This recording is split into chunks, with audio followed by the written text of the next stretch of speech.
actually got this flyer from Florida Commerce, and they're like, "Can we please come out and present? Can we bring lunch?" And we're like, "Oh my God, this is incredible!" They're working with Barbara Pace from Florida Commerce Credit Union, and actually gave us a full gamut of what kind of things could we come out and educate your folks on. And we just took a selection and thought this would be an excellent topic. Thanks so much. Well, sure. This is what we do. This is part of the fulfillment for our community service, because the credit union is not a not-for-profit. And So who passed that sentence on you? I'm sorry? Community service. Oh, I came with the job, you know, and I kind of worked to develop going out in the community, because when I started, I've been at the credit union 10 years in August, and when I started in the position 8 years ago, we only had 2 topics, which was checkbook balancing and car buying. That was it. I couldn't do the car buying, and I didn't have any call for checkbook balancing. So I came up with topics. We have 10 on the list. Understanding your credit report is number 3 in popularity. It follows debt management, which is the number 2 slot, and number 1 slot is building a better budget. Even last year, we did 112 sessions, even before the economy got to the point that it is right now. We had a lot of calls for building a better budget, considering those concepts are not new. They're just a little bit more in demand right now. But today we're going to talk about understanding your credit report. Most people are more interested in the score. We're going to get to that in the session. But we're going to talk about most little introduction. I'll try not to dwell on that too much, because people like to ask questions, and I want to give you enough time to do that. If you go to the first slide, Betsy. We have 3 major credit agencies cover the U.S. They're Equifax, Experian, and TransUnion. Most people report to all. Data is sent electronically. That is quite an improvement over when it used to have to be keyed in, and you had more chance of error. So the information as it comes to the credit agency, that's not the point of error. It would be the point where it begins, would be the chance of errors. Not all creditors report to all 3. And I'll give you a perfect example in our area. Take, for instance, if you've had a car loan or a truck loan with Capital City Bank, that loan was probably only reported to Equifax, because Equifax started in the Southeast. Now, if you maybe move somewhere in another part of the country where Experian and TransUnion have been in existence, then you move and someone fills your credit report, then that Capital City loan would then transfer to those other 2 agencies. A good thing for us as a consumer is that the credit agencies are all regulated by the Federal Trade Commission, which has only been in, I mean, it seems like not that long ago to me, but to some it might be. 1967 was when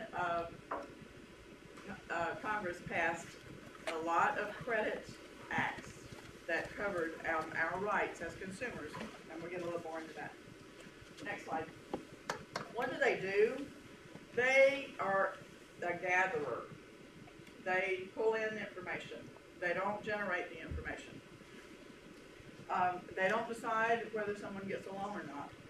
All they're doing is reporting history to the lender that's requesting that information. Come on in. And the other important thing to remember is that they don't decide how things are reported. All they're doing is entering data into the database at the agency. They're not changing anything. All they're doing is entering and gathering. And I didn't point this out to you to start with, and I do apologize. You do have a PowerPoint printout that follows these slides. Some of you have already discovered that. If you want to take notes and ask me at the end, you're certainly welcome to do that. The other thing that I failed to mention to you is Betsy Gay, who is operating the PowerPoint for us today. She is a financial services officer and works out of the South Side branch, which is not that, how far is it? Like 4 or 5 miles? Yeah. From here, it's on the corner of Crawfordville Road and Capitol Circle. Right next door to Hobby. Yeah, in the public shopping center. And I did include in the packet today, and I'm sorry, I'm taking off on this, a $50 bill, very enlarged $50 bill, which I call the $50 grant, because a grant, you know, it's a little fun there.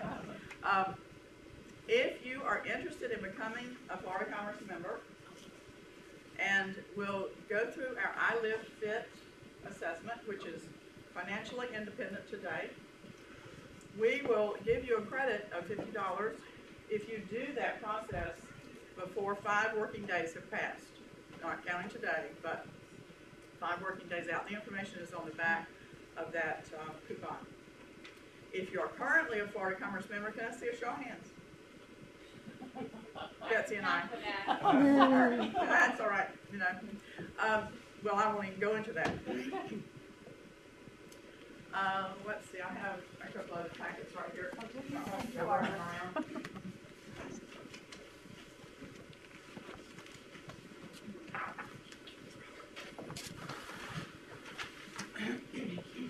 Okay, now let me get it back on track. Next slide. So, what is credit reporting? Basically, it is giving a lender a history of how have you met your obligations in the past, because it's a very good indicator of how you're going to pay going forward. Good and bad information shows we like the good information. It can stay there indefinitely. I have a credit history that's probably 37, 38 years, and I have to tell you that I used to work at Capers when they were here. That's 10 years ago. And that account, which transferred to Dillard's, is still on my credit history, even though I haven't used it 10 years. But that's not a problem for me. That was good information. Now, if I had had an account that was, you know, in arrears, I had not paid it well, it would still show on that, but it wouldn't be affecting my score hardly at all. 10 years have passed. So we'll talk a little bit more about that. And that just leads right into it. It's not a snapshot. Your credit report is going to report things as long as you've had history. And they just don't affect the score. They still show up on your credit report. So what is reported? Every kind of obligation and credit that's been extended to you is going to show up on there. From credit cards to car loans. If you pay rent to a large apartment complex, they more than likely report that rent and how you're paying that. If you have a child support obligation and you don't pay it, the state does report that, of course, because someone's looking for you to collect that money.